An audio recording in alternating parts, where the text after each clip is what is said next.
Okay.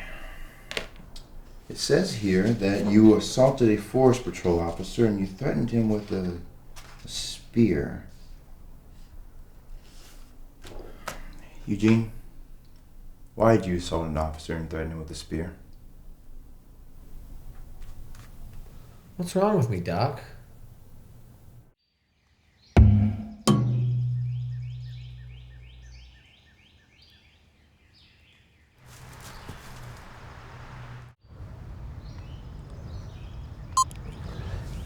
It's day one, and I'm finally where I'm supposed to be, in the woods. It took a while, but now I'm going to start living as I was meant to live, a hunter-gatherer, surviving only on what nature gives me.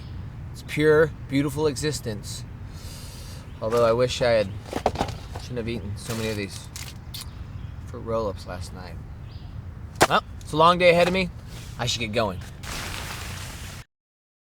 Nature's a funny thing. It can either be your best friend or your worst enemy. For it to be your best friend, you have to be on top of your game, 24/7.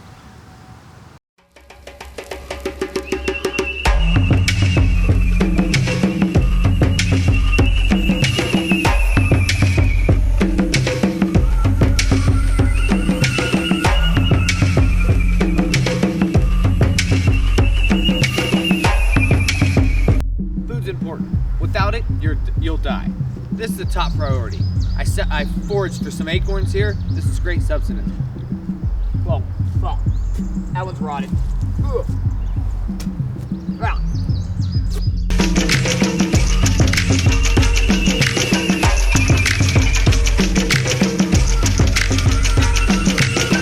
The Native Americans had a phrase, "What you wear is what you are," or something like that.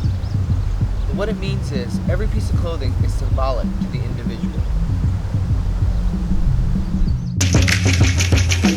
You need to be physically ready for any kind of attack out here.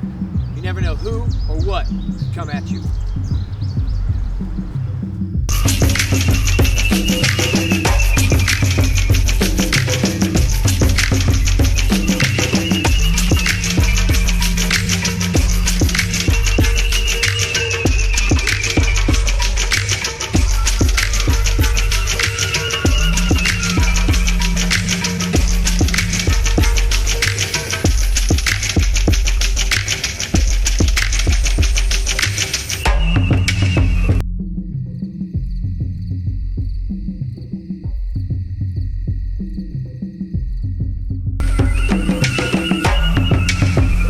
Camouflage is another important survival skill. Being able to make your way through the woods untracked is always a good idea.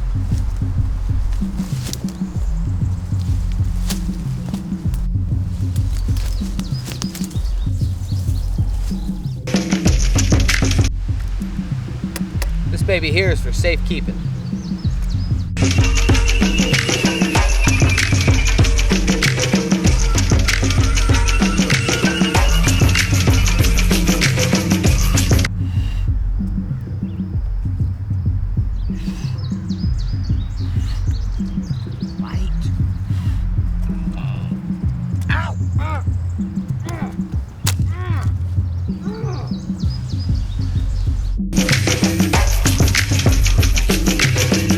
Sanitation is important. You must keep yourself clean.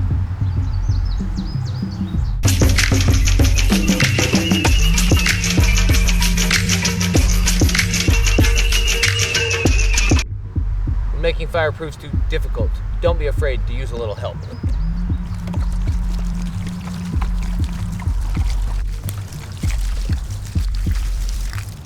More fire equals more survival.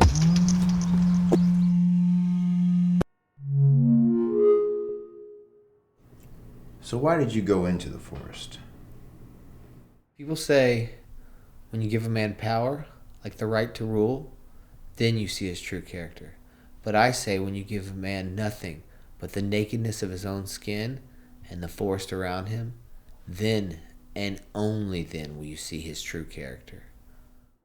All the noise,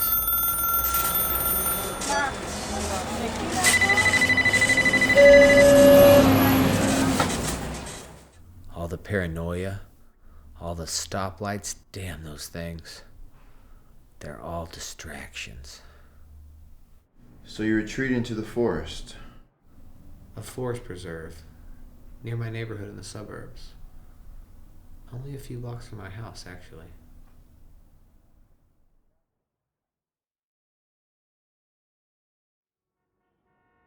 After reviewing some of your video footage and having the pleasure to sit through a couple meetings with your wife and your daughter and some of your business friends, Kevin and Toby and the short one, Steven, I asked them to describe you in 2 words. You before you went on your little forest escapade. The 2 words that they gave me were simple and restrained. Would you agree with those? Doc, what's that got to do with anything? Okay, well, let me ask you this, Eugene. How do you think your wife and daughter felt about your time in the forest? Well, things kind of got out of hand on day 6. They probably wouldn't have liked it. I mean, I can only imagine what my wife would say. To be honest, though, it probably would have freaked him out. This is the end. Beautiful friend.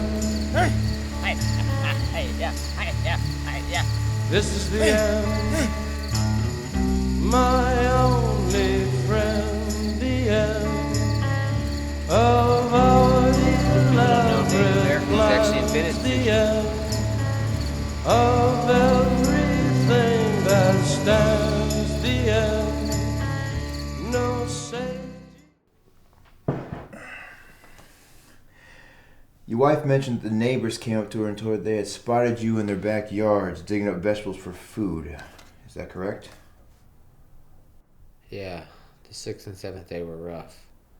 I went to the village at night to find whatever I could, but by day 8, all my energy was drained. This nature thing is tough. I couldn't find any food today, so I went into the grocery store in town and got some.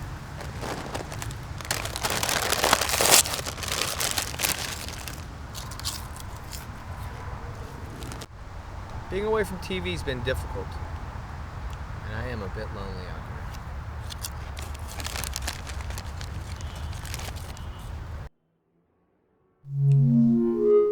I kept it low on day 8. Real low. And it was on the morning of the 9th day here, it says, that you found yourself in a little bit of trouble with the authorities. Yes.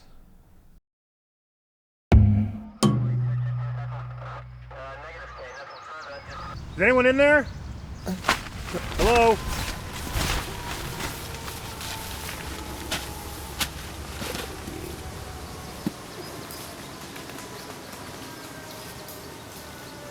Forest Patrol, you can't camp in this area. This is the woods. I can camp anywhere I want.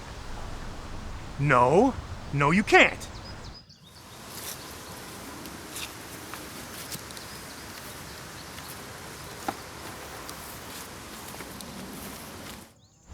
We have a 42D84. What are you doing? I said don't touch my stuff. Sir, you need to take a step back. I have mace.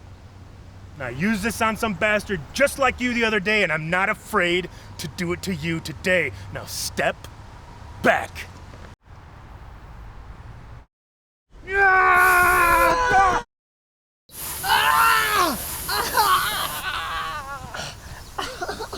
He's subdued. And that's when you tackled him and threatened him with the spear. Correct. Well, after looking through your files and sitting through countless interviews with your wife and those who you consider closest to you, it would appear that before you left your job and your family, what was your occupation again? Credit analyst? Ah, yes. Well, it seems that you were and still are suffering from extreme lack of mental stimulation, i.e., boredom. That's ridiculous. I had and still have an extreme attachment to the wilderness that can't be explained simply through boredom. Did you watch a lot of TV before you left to the forest? Now that I think about it, I did watch a lot of TV before I left. Anything specific? Well, I started to watch a lot of Survivor stuff, like Man vs. Wild, Survivor Man, Les Stroud, Bear Grylls. They're the best. Stuff like that. Maybe that has something to do with it? Maybe, but I still don't think that's the sole explanation. My thoughts and feelings about the forest can't just be illusions brought about by my boredom. Eugene, you're right. There's definitely more to it. You're a complicated individual. And I would be more than willing to walk with you through the necessary steps for you to confront your individuality, your past, your present, basically what makes you you. Now, I wouldn't be a travel guide. You could think of me more of a companion. I won't be a crutch. Together we'll sort through that dense fog that's in your mind. So you're like Bear Grylls, and I'm like President Obama. Whether they'll leave the meat because they want that high density calorific value fat. Interesting. So a bear has chewed on this sucker. Yeah, but we're going to cook it up, so it's going to be good. All right. So I think the president looked a little surprised when I pulled out this sort of bloody carcass of... You're good, Doc. You're good. Sure, Eugene. Time's up for today. I feel fresh. I feel like a load's been taken off my back. That's good to hear. We have another appointment tomorrow, right? Yes, we do. See you then? See you then, Eugene. Chica